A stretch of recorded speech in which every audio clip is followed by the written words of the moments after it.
বিসমিল্লাহির রহমানির রহিম। আসসালামু আলাইকুম সবাইকে। আজকে আমার এই পানের বরজে আসছি, এটা গতকালকে আমি নামাই দিয়েছি। এটা গতকালকের আর আগের কিছু আছে। তো আপনাদের যেটা দেখানোর জন্য আমি আপনাদের মাঝে এসেছি সেটা হচ্ছে যে এই যে পানগুলোর যে নামাই দিয়েছি, লতাগুলা নামাই দেওয়ার পরে এটা এখন সুরক্ষা না, মানে এটা এখন রিস্কের মধ্যে আছে। লতাগুলো পচে যাবে, এরকম একটা রিস্কে, বিশাল রিস্কে। তার জন্য আমরা সে গোড়াতে অলরেডি পস্কা অথবা ছত্রাকজনিত ওষুধ আমি অলরেডি স্প্রে করেছি। স্প্রে করার ফলে মোটামুটি ভালো থাকে, কিন্তু যেগুলো একটু বেশি রিস্কে পড়ে যায় সেগুলোর ক্ষেত্রে কি হয় সেটা আপনাদেরকে দেখাবো। যেমন এই যে এই বছর একটু বেশি রিস্কের ভিতর আছে। এটা পুরোটা একদম পানি পানি মানে পানির সাথে বিষ দিয়ে একদম পুরোটাকে একদম মানে ইয়ে করে ফেলেছি, ভিজিয়ে দিয়েছি। এগুলো রিস্কের মধ্যে আছে, আসলে পাতাগুলো দেখলে বোঝা যাচ্ছে।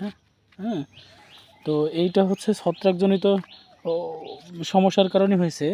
আর এই বরজটা নামানোর সময় মানে যথেষ্ট পরিমাণে পানি ছিল অথবা স্যাঁতসেঁতে একটা অবস্থা ছিল, যার কারণে এরকম হয়েছে। এটা পচন ক্রিয়ার মধ্যে বর্তমানে রয়েছে, কঠিন একটা রিস্কের মধ্যে। তো এটার জন্য আমি যে বিষগুলো প্রয়োগ করেছি তা হচ্ছে মোটামুটি সিনজেন্টা কোম্পানির ওই যে আমি রিভাসই ব্যবহার করি সবসময়, কিছু সাথে অ্যাড করেছি আজকে। মূলত পানের নামিয়ে দেওয়ার পরে এই ধরনের পচন ক্রিয়া আসলে লক্ষ্য করা যায়। এই পচন ক্রিয়ার ফলে আসলে এগুলো হচ্ছে নামিয়ে দেওয়ার পরে এই বরজটা নষ্ট হয়ে গেছে প্রায়। এটা আমি চাইলেও আর বাঁচাইতে পারবো না, কারণ এখন এই নিয়ে 7 দিনের মধ্যে আমি 2বার বিষ প্রয়োগ করেছি অলরেডি। তো তাতে করে এটা এখন আর মরবে না নতুন করে, কিন্তু যেগুলো মরে গেছে সেগুলো আর বাঁচানো সম্ভব না। এইগুলোর ভিতরে আর কোনো দোষ নেই, কারণ এগুলা হচ্ছে আমি যখন নামানো হয়েছিল ঠিক তখনই আমরা বিষ প্রয়োগ করে দিয়েছিলাম।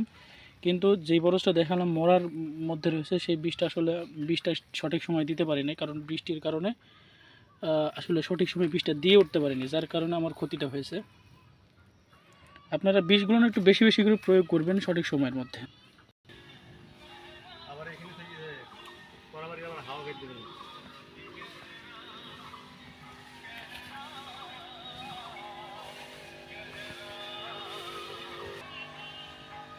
বর্তমান যে বিষটা প্রয়োগ করা হচ্ছে এটা হচ্ছে ইসকোর সিনজেন্টা কোম্পানির।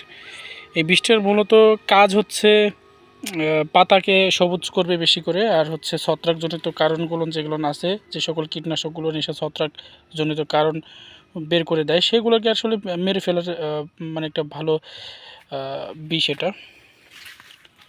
এই কীটনাশকটা ব্যবহারের ফলে আসলে পানের মাথা, অর্থাৎ যে মাথাটা আছে লতার, এই মাথাগুলো আসলে অনেক সুন্দর হয়, এবং হচ্ছে পান হচ্ছে পচন ক্রিয়াও কম হয়, যার কারণে পানগুলো আরও দেখতে ভালো লাগে এবং এভাবেই থাকবে, পানগুলো নষ্ট হবে না। মোটামুটি এই বরজটা বৃষ্টির আগে নামানো হয়েছিল, যার কারণে মরার যে ইয়েটা সেটা খুব কম রয়েছে। আর বৃষ্টির মধ্যে যেগুলো বা বৃষ্টির পরে যেগুলো নামানো হয়েছে সেগুলো অনেকটা মরে গেছে, যার কারণে ছত্রাকজনিত কীটনাশক খুব বেশি ব্যবহার করা হচ্ছে, কিছু করে নেই তাই।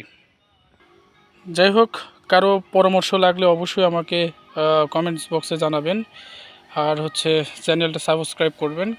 পান বিষয়ে দৈনিক আপডেট পেতে আমার চ্যানেলটি বেশি বেশি করে ভিউ করবেন।